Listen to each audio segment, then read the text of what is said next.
لیکن کچھ لوگ معذور ہے، بیمار ہے، ان پر حج واجب نہیں ہے. کچھ لوگ فقیر ہے، ان پر حج واجب نہیں ہے. لیکن اہل بیت کی معرفت، امام کی معرفت، امام کی مودت سب پر واجب ہے. یہ نہیں ہو سکتا میرے والد نے معرفت حاصل کی اہل بیت کی، مجھ سے ساقط ہے. نہیں، آپ سے بھی پوچھا جائے گا مودت کے بارے میں، اہل بیت کی محبت کے بارے میں، اہل بیت کی ولایت کے بارے میں.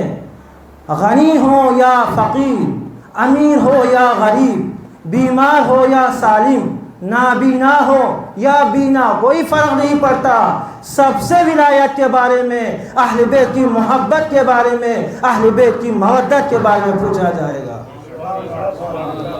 اور قیامت کے دن اس آیت کی تلاوت کی جائے گی. قل لا اسألکم علیہ اجرا الا المودۃ فی القربى. ہم سے ایک ہی چیز مانگی تھی، وہ کیا ہے؟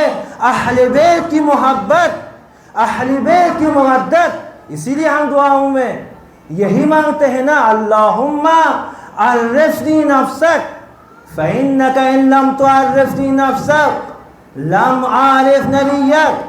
اللہم عرفنی رسولک فإنک ان لم تعرفنی رسولک لم عارف حجتک.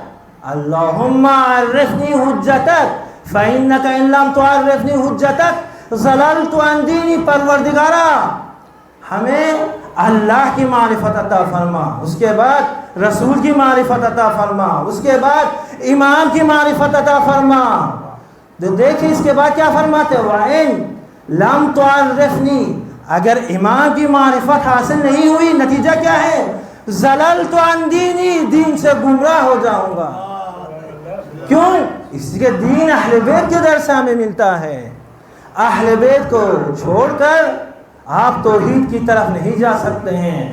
علم ہمیں اہل بیت کے در سے ملتا ہے. یہ تمام چیزیں، ہدایت، سعادت، کامیابی آپ کو کس سے ملتا ہے؟ اہل بیت کے در سے یہ تمام چیزیں آپ کو ملتی ہیں.